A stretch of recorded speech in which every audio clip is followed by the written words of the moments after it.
In this lecture, we're going to be looking at an introduction to differential educational achievement. Now, in order to be able to do this subtopic fully, it's important that you understand how educational achievement is measured.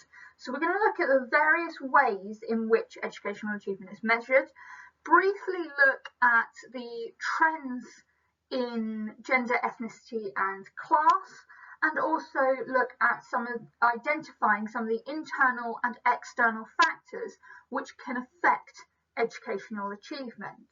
Now, we will go into more detail about the trends and the internal and external factors within each social group later in the next series of lectures.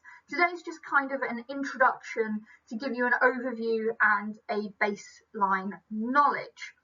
We're going to start by looking at some key terminology that's important for you to know. So when we're talking about educational achievement, what we're referring to is the qualifications, the levels, the grades, the GNVQs, BTECs, whatever it is that you've done, that you achieve at the end of each formal education stage. So at the moment in the UK, that would be end of Key Stage 2, end of Key Stage 4 and end of Key Stage 5. We don't tend to look at university level because there is no consistency in the degrees that are taught. Each university will have their own course, their own assessment process and their own system of allocating the classifications. It's not Essentially, universities are private institutions. They're not controlled by government policy like schools are. So when we're talking about educational achievement, we're talking about the achievement of students at the end of each formal stage of education, Key Stage 2, Key Stage 4 and Key Stage 5. When we're talking about differential educational achievement, we're talking about looking at how different groups within society and what their levels of educational success are. Now that could be what our exam board says that we need to look at, which is gender, ethnicity and social class, but it could be expanded to any one of the CAGES groups or any other subgroup within that. So it's a wide area, but we at A level we will focus on gender, ethnicity and social class because that's what the exam board tell us. But with social class, it is difficult to determine social class. There's so many different ways that we could do that. So what sociologists tend to do is they tend to use the term advantaged and disadvantaged students. So that way it's some form of quantifiable and consistent measure of who is who, essentially. So what they refer to as the disadvantaged, so they qualify the disadvantaged and anyone else is the advantaged, really. The disadvantaged are those who qualify for free school meals or have done in the previous 6 years, any children who are looked after or previously looked after, so that could be foster care, adoption, private fostering within families, any children who are formally not living with their biological parents, and finally children whose parents are in the armed services. Now the reason they include the armed services is a lot of time children in these families might move around a lot. With different deployments, they may not have particularly, it sounds awful, but it's a particularly stable home life due to lots of moving and things like that. So it's not saying that they're in an abusive family or anything like that, but the stability may not be there due to the amount of moving that can occur with children in the armed services. So when we're talking about class and we're talking about middle class and working class, what we're really talking about is what sociologists refer to as the advantaged and the disadvantaged students. Okay, so let's get into looking at how educational achievement is measured. There are lots and lots of ways that this can be done. We're just going to look at a few of them the main ones that are used, and they're used by media, by government, by schools, by sociologists, but there are a multitude of ways of doing it. The most common one is raw grades, looking at the SATs levels achieved, the number of GCSEs or A-level grades that are over 4 to 5 to 9, or A star to C. So it's really just a percentage of, so at Key Stage 2, for example, the percentage of students who achieve a level 6 in a particular subject, English, maths, science, whatever it is. At GCSE, it tends to be the number of 4 or 5s to 9s.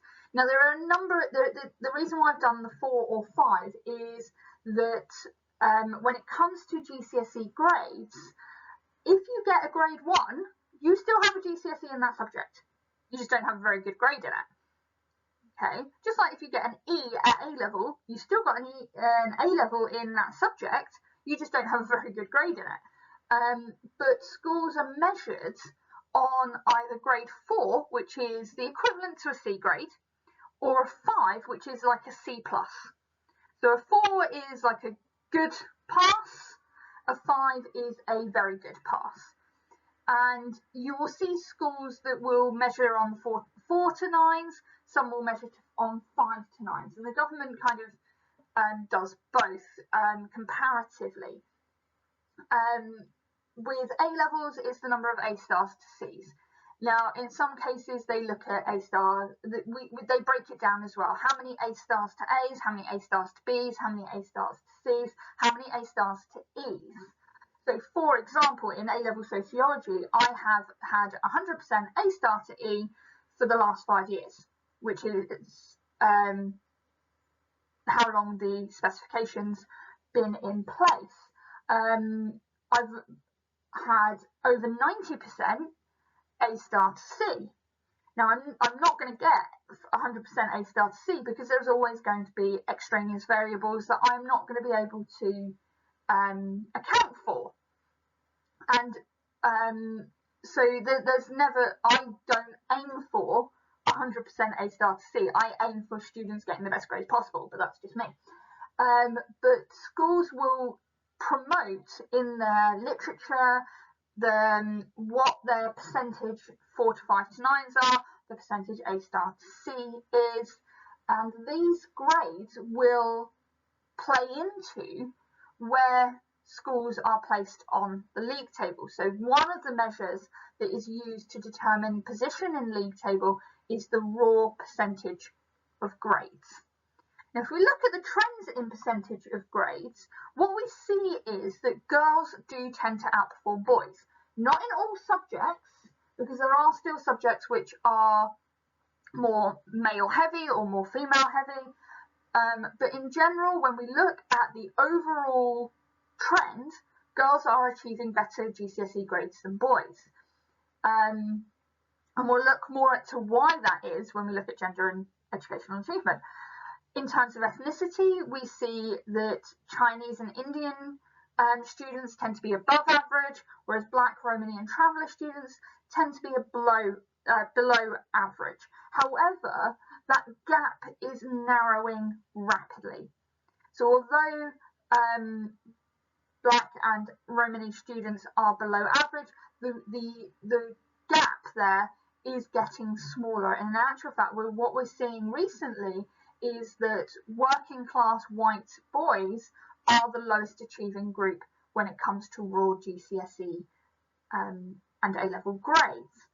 Now, in terms of class, unsurprisingly, middle class students outperform working class students, and this is determined by those eligible for free school meals or are PLAC or LAC, PLAC being previously looked after children, LAC looked after children. So we know from looking at Marxism and looking at the role and function of education that the education system tends to be aimed more towards the middle classes. So it's not surprising to see that those students tend to achieve higher raw grades than working class students. Now, this is where we start getting into the more complicated systems. And these are relatively new. They were introduced by Michael Gove when he was Education Secretary. And this is looking at what has been referred to as the EBAC, or Progress and Attainment 8. So if we look first at Attainment 8, what Attainment 8 is, and this only applies to GCSE, okay? So what they do is they take the 8 subjects within that people take at GCSE, and they're broken down into 3 groups. Group 1 are English and Maths, which are double weighted, which means that they count twice. Now with English, that could be either English literature or English language if you take both, and they will take the highest grade for that group. They're double weighting whichever subject you got the higher grade in. Group 2 consists of what are called the EBAC subjects. So these are sciences, computer sciences, geography, history, and languages. If there are any remaining spots to make up the 8, they would go to any other subject, the remaining GCSE subjects, the arts, vocational qualifications, and things like that. So each student is given an Attainment 8 score, and this is calculated by adding up their points for each of the 8 subjects and dividing by 10. Now it's divided by 10 because English and Maths are double weighted, so essentially you're getting 10 scores. And whatever that score is, that's then what that is given as the Attainment 8 score. However, the problem with this measurement is if students don't take 8 GCSEs, all those remaining gaps, say a student took 6 GCSEs, so English, Maths, double science, history, and language, those remaining 2 gaps would have a 0 score. So they would still divide by 10, even though they've only got 8 scores.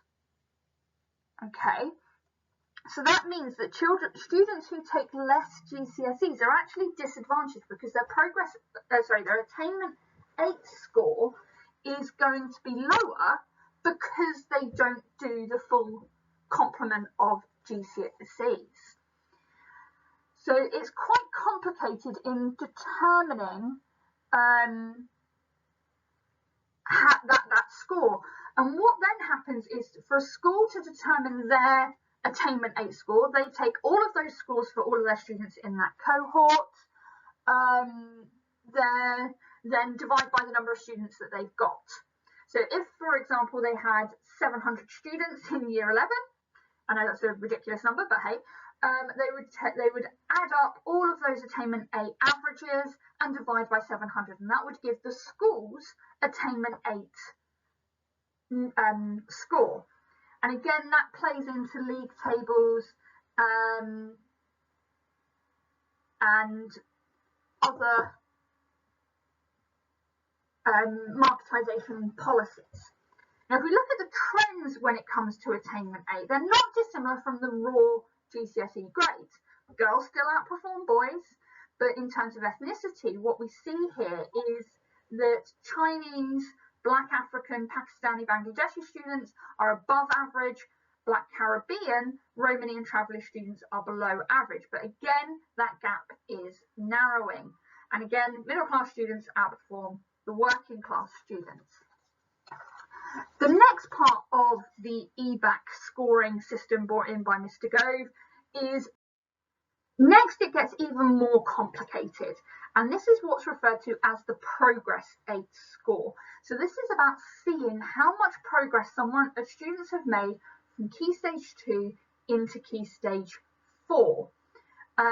Because that shows how well, it can be argued that shows more how well the school is doing than it does what the final grade is. Now, the Progress 8 score is quite complicated to calculate. Okay, so I'm going to take you through it, but you don't need to know this for the exam. It's just a kind of way for you to understand where these trends are coming from. So in order to calculate a student's individual Progress 8 score, what they do is they take the estimated Attainment 8 score, which is based on prior attainment for previous year groups. So the average score for all students with the same score at Key Stage 2, and then subtract it from the student's actual Attainment 8 score. So when you get your Key Stage 2 data, or when the schools get that Key Stage 2 data, that's extrapolated to say this is what they should achieve at Key Stage 4 based on what they achieved at Key Stage 2. Now, yes, I get that that's utterly ridiculous to say what you achieved at 10 will impact what you get at 16, but hey. Anyway, so what they do is that extrapolated score is then they use that and minus what you actually got, and you're given either a plus or minus score. So it could be minus 0.5 plus 0.6. So if you have a plus score, that means that you have achieved more progress than was estimated. If you have a negative score, you haven't made as much progress as you should have done. Okay, and this is then used again to create a schools Progress 8 score, which is the mean average of all Progress 8 scores calculated, same way that they do the Attainment 8. Now, usually the score is between -1 and +1. And if you're, for example, if you're a 0, that means you've made expected progress. So schools are obviously looking for a plus score, because that shows that they're giving their students are achieving more progress than estimated.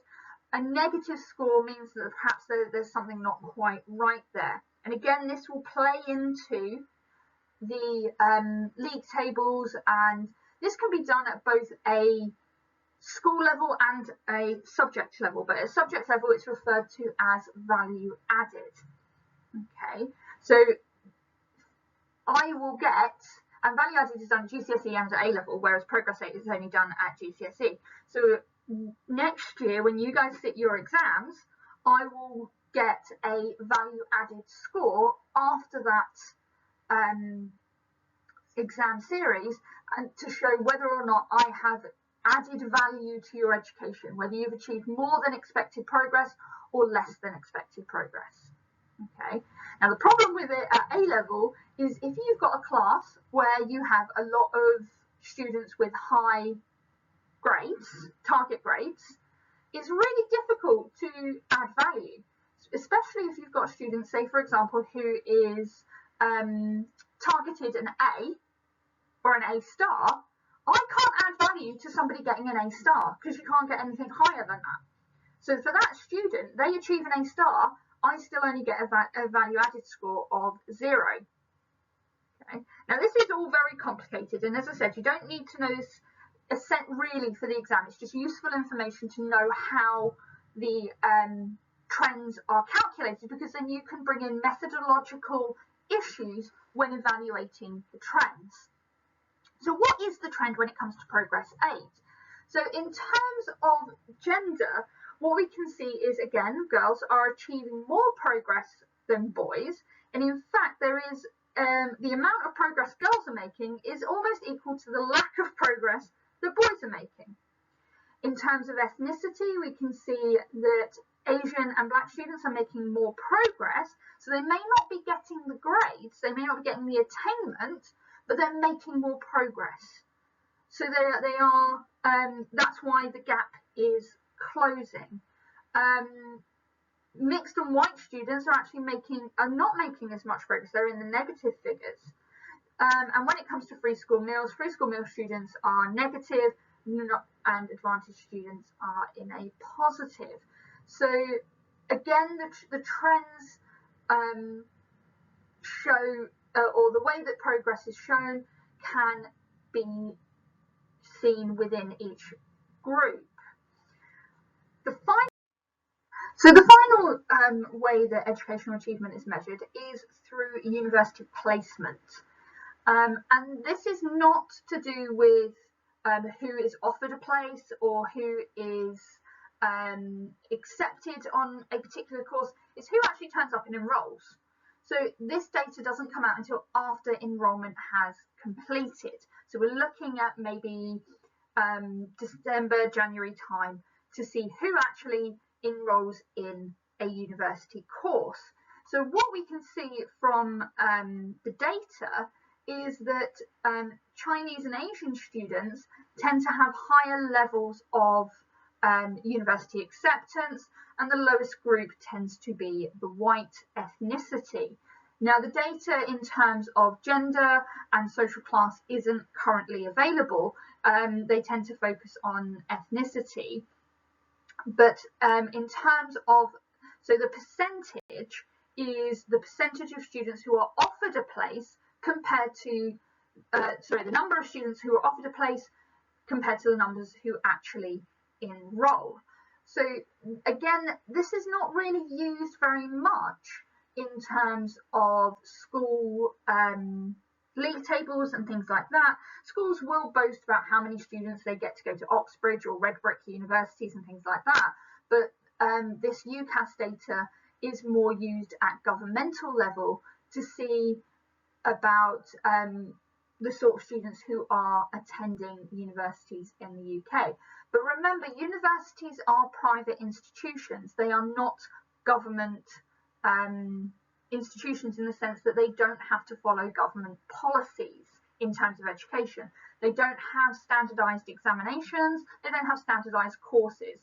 A course in history at UEA will be different to the one taken at Oxford or Aberystwyth or Plymouth.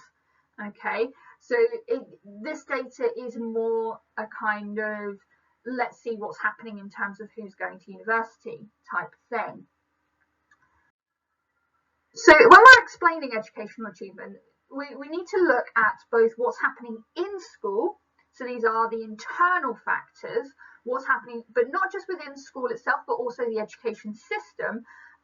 So that can include education policies, as well as what's happening outside of the school. So this is things like home life, culture, and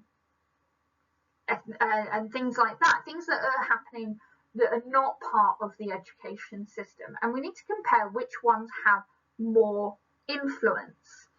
Now, if we look at this a little bit more in detail, we will go into each of the factors and how they apply to each of the education groupings as we do them. But